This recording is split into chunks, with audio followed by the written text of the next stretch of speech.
एक समय की बात है, अम्बरीश नाम के जो भगवान के अप्रतिम भक्त हुए, जिनका दुर्वासा जी महाराज के साथ में एक घटनाक्रम जानने में आता है। सवई मनः कृष्ण पदार विंदयो हो आदिक, जिनकी महिमा का गान करते हैं।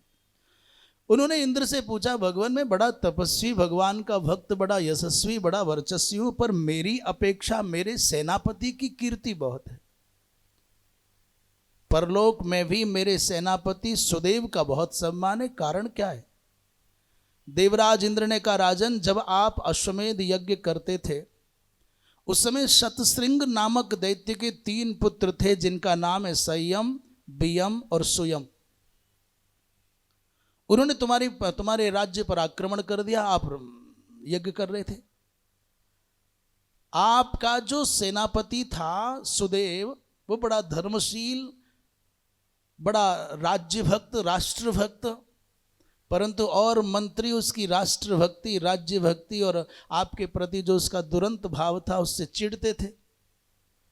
इसलिए सबने मिल करके आपकी दृष्टि में सुदेव की निंदा की और ऐसा कुचक्र रचा कि आप यज्ञ करते रहें और सेना लेकर के सेनापति सुदेव उन दैत्यों से भिड़ने चले जाएं, जिससे कि मारे जाएं। आप असंतुष्ट थे ही, आपने सुदेव को आज्ञा दी कि जाओ सेना लेकर के दैत्यों को मार के आओ। सुदेव ने एकांत में नेत्र बंद करके सोचा कि ये राक्षस तो, ये दैत्य तो अजय हैं, मेरी मृत्यु तो सुनिश्चित है, इसलिए लड़ने जाऊं कि न जाऊं। उसने निर्णय किया कि महादेव की आराधना करूं। सुदेव के पवित्र भाव से भगवान शिव प्रसन्न हो गए और पूछा, क्या चाहते हो? बोले, मरना चाहता हूं। भगवान शंकर बोले, ऐसा क्यों?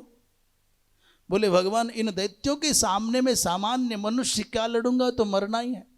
भोलेनाथ प्रसन्न हो गए और कहा, मेरा रथ खड़ा है, जिस रथ पर चढ़ करके मैंने त्रिपुरासुर को मारा था वो रथ ले जाओ।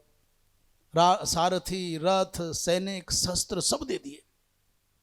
और भगवान शंकर ने कहा कि ध्यान रखना, इस रथ के बाहर आए तो बचने की कोई संभावना नहीं है, और रथ के अंदर रहे तो तुम्हारा बाल विवाह का नहीं होगा।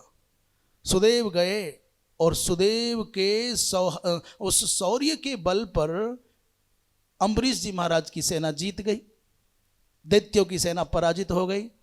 उत्साह में आकर के सुदेव ने उन 3 दैत्यों में से एक दैत्य को मार भी दिया, स्वयं वियम को मार दिया, और वियम को मारने के उत्साह में दूसरे को मारने के लिए रथ से कूद गए बाहर।